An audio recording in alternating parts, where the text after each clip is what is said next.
Hello everyone, welcome to another video. আজকের এই টিউটোরিয়ালে সবাইকে স্বাগতম এবং আজকের এই টিউটোরিয়ালে আমরা একটা প্লাগইনের ইউজ দেখব।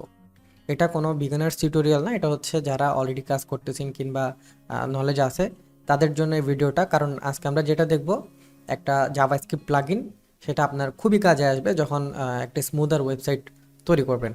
আপনার ওয়েবসাইটে অনেক ধরনের ট্রানজিশন থাকতে পারে সুন্দর সুন্দর, সেখানের সাথে ম্যাচ করে যদি আপনি স্ক্রোলের অ্যানিমেশনটা সুন্দর করে দিতে চান, সেক্ষেত্রে স্মুথ স্ক্রোলবার নামের যে প্লাগইনটা আছে সেটা ইউজ করতে পারেন।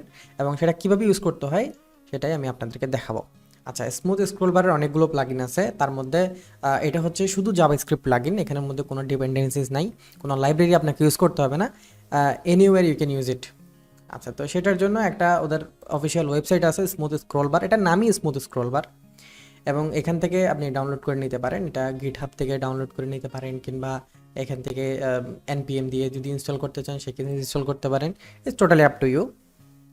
যদি গিটহাব থেকে সরাসরি ডাউনলোড করে ইউজ করতে চান, সেক্ষেত্রে আপনাকে খেয়াল রাখতে হবে ডিস্ট ফোল্ডারের মধ্যে যে আউটপুটটা আছে সেটা নিয়ে আপনাকে ইউজ করতে হবে।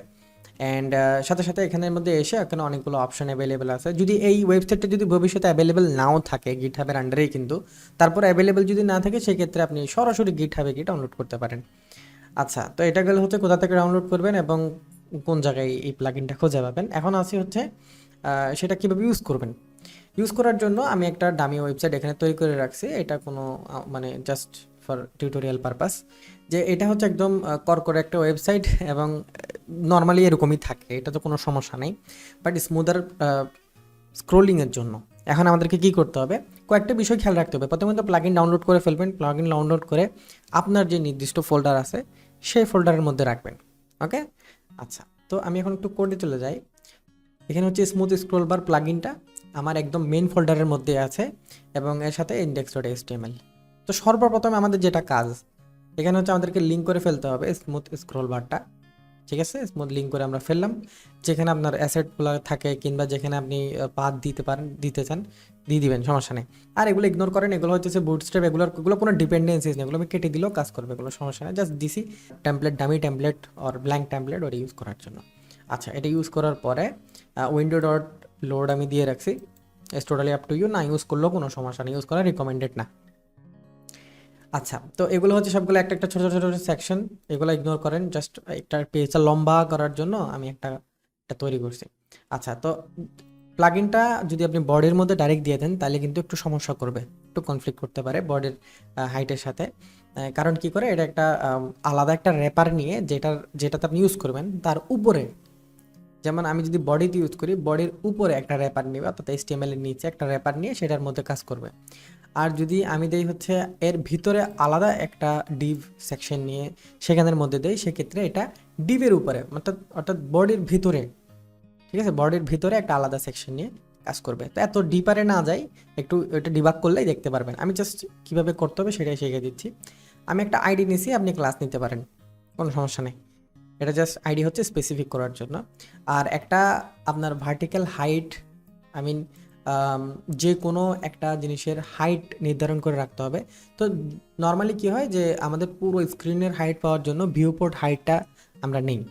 তবে এটা যদি আপনি কোনো স্পেসিফিক সেকশন ইউজ করতে চান, সেক্ষেত্রে ওই সেকশনের একটা নির্দিষ্ট হাইট দিয়ে দিবেন, 400, 500, 600। ওইটা অনুযায়ী ওখানের মধ্যে স্ক্রোল বারটা পেয়ে যাবে। কারণ ওভারফ্লো হইতে হবে। স্ক্রোল কখন পাই, যখন কোনো কিছু ওভারফ্লো হয়ে যায় তখন। ঠিক আছে, তো আমাদের সম্পূর্ণ ওয়েবসাইটের ক্ষেত্রে ভিউপোর্ট হাইট হবে 100%, অ্যান্ড সেই 100%-এর উপর ডিপেন্ড করে এটা স্ক্রোল হবে যখন ওভারফ্লো হয়ে যাবে তখন। আচ্ছা, এই VH100 এর হচ্ছে বুটস্ট্র্যাপের ক্লাস, ঠিক আছে, এটা আপনার সাথে কোনো রিলেশন নাই। আর এটা হচ্ছে আমি টার্গেট করার জন্য নিয়েছি মাই স্ক্রোলবার। আর VH100% যেটা আছে এটা হচ্ছে বুটস্ট্র্যাপের ক্লাস। আপনি যদি আপনার প্রজেক্টের মধ্যে ইউজ করেন সেক্ষেত্রে আপনার প্রজেক্টের রিকোয়ারমেন্ট অনুযায়ী যে ক্লাস থাকবে সেটাকেই ইউজ করবেন। আমি এখানে বুটস্ট্র্যাপ 5.0.2 নিয়েছি। আচ্ছা, তাহলে আমি যদি VH100% দেই তাহলে সেক্ষেত্রে এটা 100% থাকতেছে এবং সম্পূর্ণ কন্টেন্ট যা আছে সবগুলোর মধ্যে। ওকে, যা যা দরকার আমার সবগুলোর মধ্যে। আচ্ছা, এখন প্রথমে ইনিশিয়ালাইজ করতে হবে আমাদেরকে প্লাগইনটা যাতে কাজ করে। ইনিশিয়ালাইজ কীভাবে করবো, ওদের ওয়েবসাইটে যদি আসেন সেক্ষেত্রে ডকুমেন্টেশন এখানে ক্লিক করলে আপনাকে সরাসরি গিটহাবের মধ্যে নিয়ে যাবে। আমি লিঙ্ক দুইটাই ডিসক্রিপশনে দিয়ে দেবো।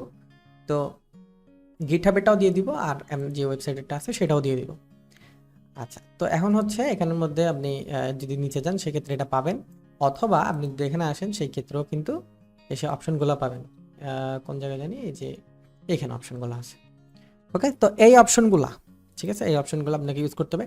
কিন্তু এতগুলো অপশন আপনার দরকার নেই, জাস্ট ইনিশিয়ালাইজ করার জন্য জাস্ট ড্যাম্পিং যেটা আছে, ড্যাম্পিং ডাম্পিং যাই বলেন না কেন, এটা ইউজ করলেই কিন্তু এনাফ। আপনি জাস্ট স্পিডটা কন্ট্রোল করার জন্য আর কি।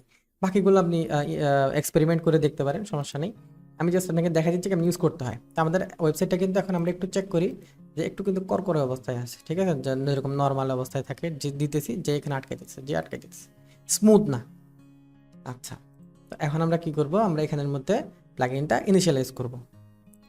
এইখান থেকে সম্পূর্ণ এরিয়াটা আপনি কপি করে নিয়ে আসতে পারেন, এখানে যেটা দিছে সম্পূর্ণ ওয়েবসাইটে ইনিশিয়ালাইজ করার জন্য। অথবা আপনি যদি এই যে এখানে যান সেক্ষেত্রে একদম নিচে অপশন কীভাবে ইউজ করতে হবে ওগুলো সহ ইনিশিয়ালাইজ করা আছে, এই যে এইটুকু অংশ।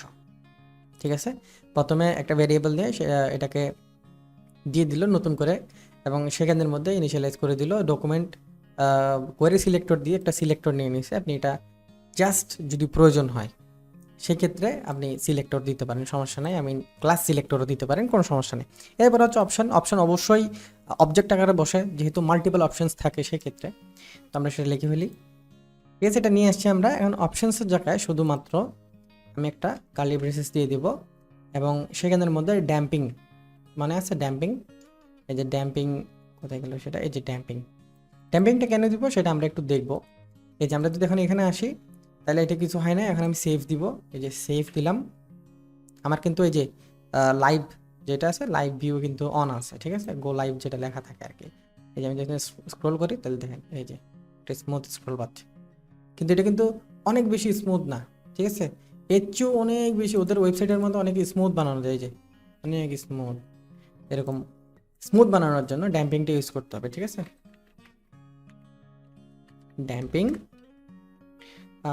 0.0 লাইক 0.05, পুরা 1 দিছে, আমরা 0.05 দিই। এরপরে হচ্ছে আমরা যদি আমাদের ওয়েবসাইটে যাই সেক্ষেত্রে দেখেন অনেকটা সময় ধরে তারপরে কিন্তু সেটা স্টপ হচ্ছে। এই যে আমাদের স্ক্রোলিংয়ের মূলত উদ্দেশ্য হচ্ছে এটাই, যে যখন কেউ স্ক্রোল করবে তখন তার চোখে যাতে ভালো লাগে দেখতে। যদি কোনো ট্রানজিশন ইউজ করে থাকেন সেক্ষেত্রে যেমন দেখতে ট্রানজিশনটা দেখতে সুন্দর লাগে, আর স্ক্রোলিংয়ের ক্ষেত্রেও যদি একটা ট্রানজিশন থাকে যে না আমি স্ক্রোল করব এবং কিছুক্ষণ পরে গিয়ে সেটা স্টপ হবে, লাইক কাপল মিলি সেকেন্ডস, ঠিক আছে, তখন জিনিসটা দেখতে আরও বেশি ভালো লাগে আর কি। এই যে আমি স্ক্রোল ছেড়ে দিছি কিন্তু স্ক্রোল কিছুক্ষণ পরে গিয়ে অফ হয়েছে, এটা দেখতে অনেক ভালো লাগতো। তো সেই জন্য আমাদের মন চাইলে আমরা ইউজ করতে পারি এরকম একটা স্মুথ স্ক্রল বার। আর অনেকগুলো jQuery ডিপেন্ডেন্সির সাথেও কিছু স্মুথ স্ক্রল বার আছে, তারপরে হচ্ছে এমনিতে রিয়েক্টের জন্য আছে, আর বিভিন্ন ধরনের আছে।